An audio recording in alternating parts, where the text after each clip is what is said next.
book. He apologized, it's a little young, but there are some textbooks available that have the, you can read it by yourself, you can have it read to you. This one actually has a real person reading it.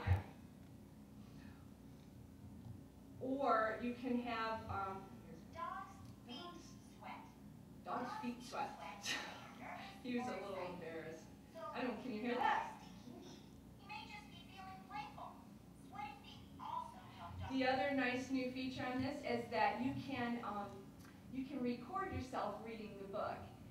So if you were a grandfather and you want to read to your child or your grandchild, you can have yourself reading the voice and the child can read it over and over again.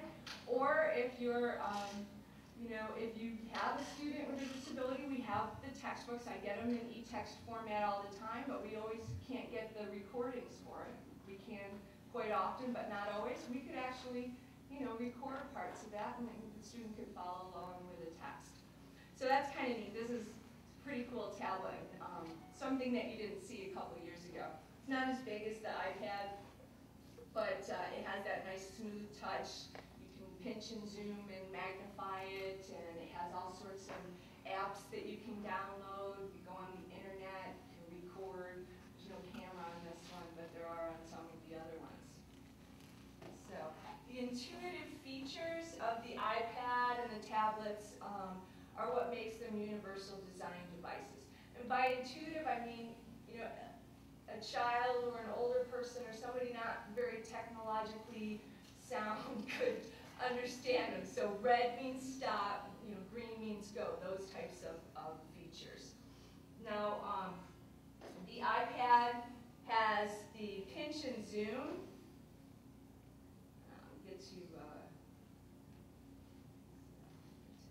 I mean, everybody pretty much knows this, the pinch and zoom, which is on the iPhone as well, and is on all the Android tablets, and is now, I think Apple's trying to sue Android because they said, we invented the pinch and zoom, and so that's ours. But the way I feel and the way most people I know feel is that it's a good idea to have headlights on your car, but the first company that put headlights on the car didn't sue the next company. I mean, it's just something that's, you need to be able to enlarge the print on it now. That's kind of funny. We have VoiceOver on the iPad. That's like a screen reader, so it'll read to you. I put students' books on their iPads. Let me see, let me get a book on here. So you know what the VoiceOver sounds like. All right, here's one I'm reading. Just kind of select it.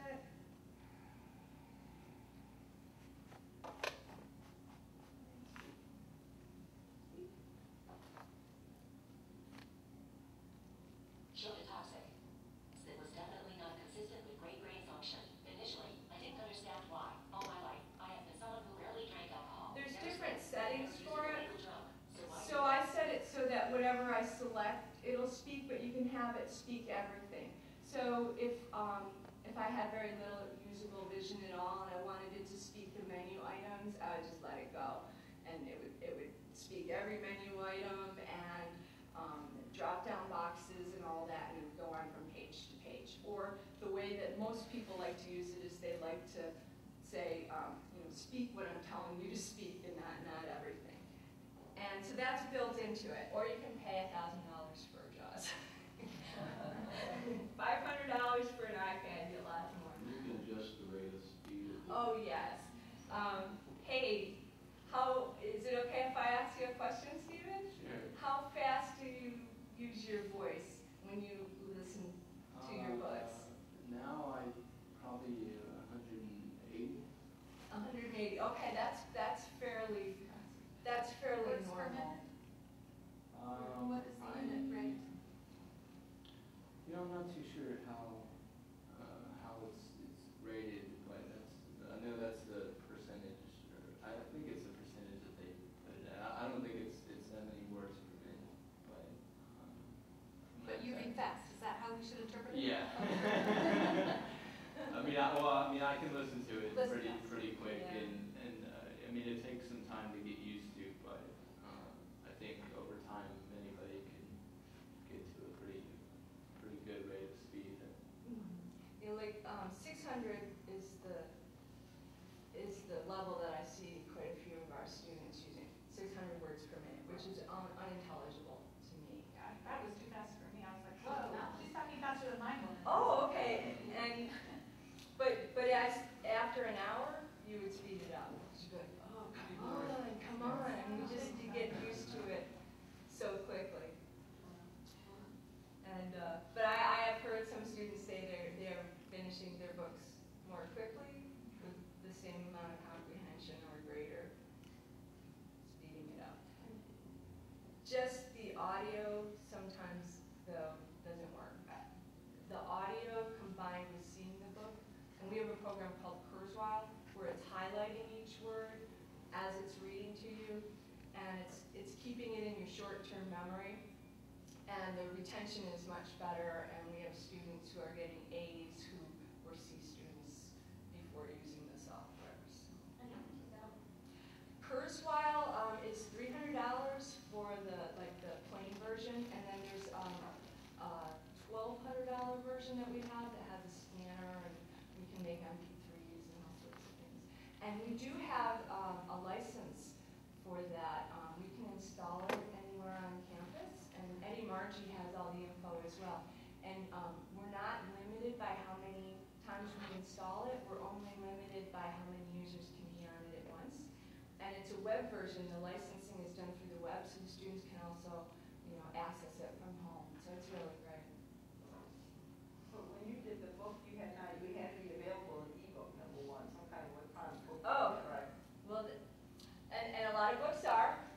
The book that I just did on here, I actually got this from the Corpus Christi Library because you can go to their website and download it. It's a book on something about increasing your brain power or something. I love these how-to books. But so that's an EPUB. We do that in our office as well because I have so many students that are using these types of devices now. We do generate EPUBs in our office, and I actually get the PDF file from the publisher, and then I convert it using some different software programs into an EPUB for the student. We can once we get the book, once we get the PDF, we can put it in anything. If it's digital, it's flexible. We can put it in any kind of format. So we have, Braille. We don't often put books in Braille because it's an awful lot of paper, and Braille is sadly, it's kind of a dying art form. We can put it into MP3 using our text-to-speech. We can have it saved as an MP3, and the student can put it on their iPod. We can put it in EPUB. A lot of students like to just read it as a PDF. They like to be able to highlight and take notes and have it on screen and be able to print different pages out. But once it's digital, we can get it in any format. All right, let's see what time it is. Okay. So, we'll move on here. Okay. Now, these titles were white when I left my office, and I think it's because that font that I used maybe wasn't available on this computer. So that was a bad design on my part. When I'm trying to talk about universal design, and I'm going to specifically talk about people who are colorblind, and I would yell at anybody who's a dark black text. But in chiming in, as faculty, and you may be doing this already, is you notice that first slide I read, and it's boring, how guys are going to read the slides. But that can help, and I described it. If you describe your slides, even if you notice it's not fully accessible, is to read it. And that'll benefit the student that's blind or visually impaired, but also the student with an auditory processing deficit. And as you mentioned, even students without disabilities might